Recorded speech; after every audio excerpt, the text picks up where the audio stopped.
Ah, now that's the title screen I can get behind. Oh, hey there everybody, it's everybody's favourite internet commentator here, Sorrow Productions, back in the greatest grand strategy game in the entire world, Hearts of Iron 4. And today we're going to be trying something a little different, something that I've not done before, because there are quite a few releasable countries in Hearts of Iron 4, but there's also a mod that allows there to be even more releasable countries. Doesn't that sound absolutely tantalizing? Here we have the world as it was in 1936. Boring, plain, not tantalizing at all. And now we have the superior 1936, and I can tell you right off the bat that it's absolutely tantalizing. Boy, there sure are many countries to players in this world, but before we do that, make sure to enter my Hearts of Iron 4 giveaway. It's gonna be ending in one day, guys, and you need to make sure to enter to win one of the many copies of Hoi 4. All you need to do is be subscribed to my YouTube,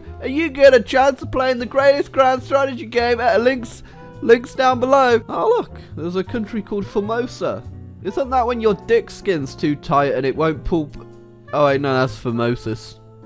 Yeah, close enough. So in a world with so many possibilities, there's only really one country I can bear to players in this world. One that's probably never been played before and never will be played before again. Wales. Right, we're going to have to spice this one up because this is going to be a boring ass game. Here we go. A bit of flavour for our Welsh meat. So I just noticed the UK is technically still alive. They're out in the world in their former bits of their empire. Not even the good bits, just the bits that nobody bothered to make independent with the fucking mod. But, you know, it could be worse. It could be a lot worse than having to play the country of Wales, you know? I mean, your capital could be in Yemen. So Wales isn't actually known for much in the world. Most people won't even know that it exists or is a part of the United Kingdom. I mean, you do have to hand it for the Welsh though. Who else in the world has created a language by accidentally dropping alphabety spaghetti on a piece of paper and saying, hey, that makes sense? But more importantly, there's a nasty stereotype going around Wales that apparently the Welsh like to fuck sheep. Unfortunately, there aren't sheep in this game, so I'm gonna have to settle for horses. I'm sorry, the people of Wales. Let's just hope I never have to visit Wales. Should I let every country be able to form nations? Of course! What bad could happen from doing that? Oh look, I'm back, and the horses that I've convinced to lead my military have all apparently turned fascist. I always knew those horses were fucking Nazis. Oh, hey, did you look at that? Jodi's only got to remilitarize the Rhineland, which is actually an independent country, so I'm incredibly uncertain how you managed to sneak your military in there, considering I can't even see where you fucking oh. Huh, you'd have thought there'd be a bunch of Nazis in South America. Well, I have two horses ready to go. Surely they're not equipped that well, but they're all I need to take out my next neighbour, Mercia. All I need to do is quickly get around their lines and head to Liverpool to capitulate them really quick and,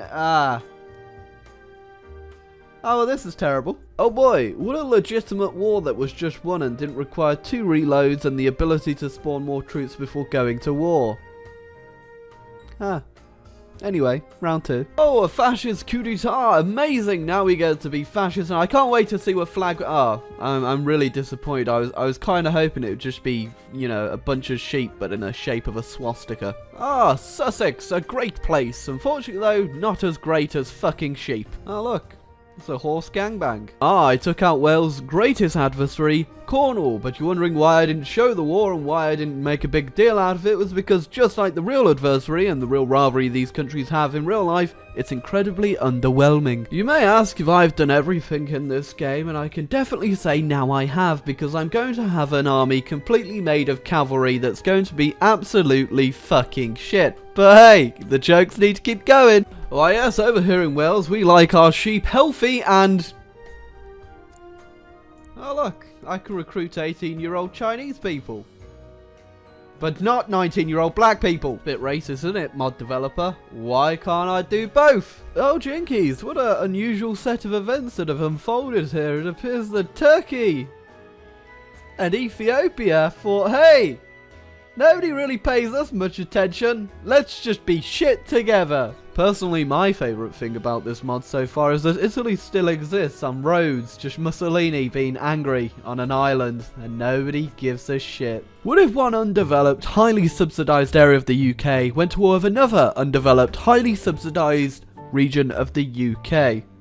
I don't know, but apparently it'll involve a bunch of fucking horses. The fact I've done so well only using cavalry has been quite surprising so far, but then again, I've only been really fighting people whose major form of resistance is sharpened potatoes, so we'll see what happens when we find someone with a gun. Honestly, the fact they didn't storm the beaches of Normandy in World War II with horses is just a really bit of a letdown because it's going so fucking well. Oh look, my horses managed to get into Holland without any assistance at all. Nothing like celebrating a victory than fucking a horse. Oh, look at these wars that aren't artificially created to spice up this video. It's so nice to see Italy in a 9-way civil war. Oh look, breaking news. The Soviets declared war on Latvia. Sure is interesting, isn't it? You know, having a big old army made of horses is a great idea, but I got a better idea. How about we strap a bit of artillery to the back of the horses instead of people riding them? What? It's too much of Welsh tradition of riding animals. I'm sorry. We're gonna have to change that. One thing I enjoy about this mod is its accuracy to the nations that are currently around and the flags that they have, but personally I'm a bit confused about one nation's flag over here in Spain. I don't think that's the flag of Aragon at all. Unsurprisingly, my horses apparently don't fare that well against tanks. We might have to rethink this just a little bit. Oh, those Germans. The only way I'm winning is because I have a complete disregard and uncaring for the amount of millions of horses I'm currently losing trying to push into this province. Hey look, we did it with no help of anything other than our horses and a few marines. Nothing else. Nothing else at all. Promise you. Okay, maybe I developed some sort of mechanized metal horses, but the only reason that was for is so it's easier for us to clean them. Ah, well that's an interesting set of events that have unfolded right about here. Well, I wasn't really expecting this many Polish people, but then again, I'm still having a complete disregard for the amount of people I'm losing, because who cares? I've got the Coring States mod on. I'll just enslave the Poles. Oh look, I've missed something over here in America. It appears California's gone and the South has risen again under communism.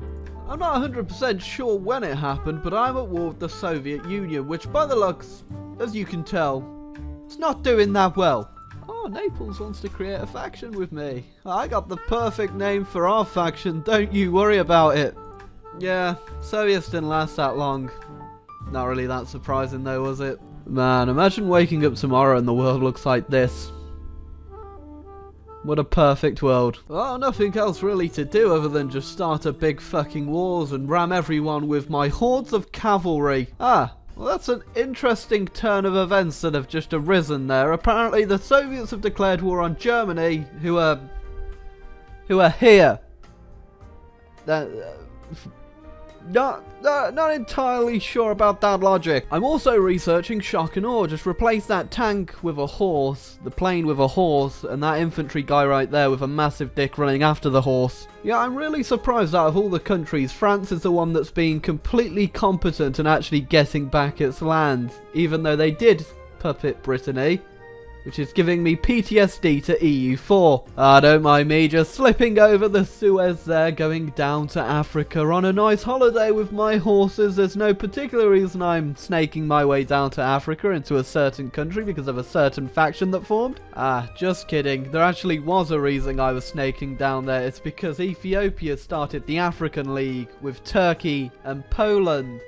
And now I need to capitulate them to fucking win the war.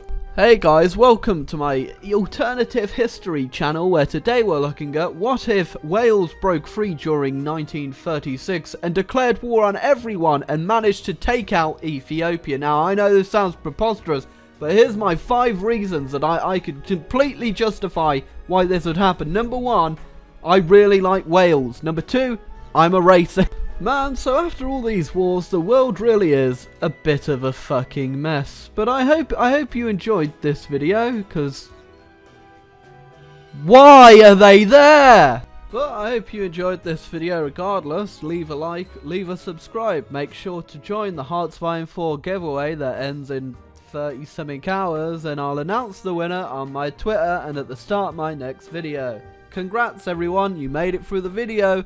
Clippity clap clap clap. Fuck you. Also make sure to hit the subscribe button, like the video, and burn in hell with Mussolini on the island of Rhodes.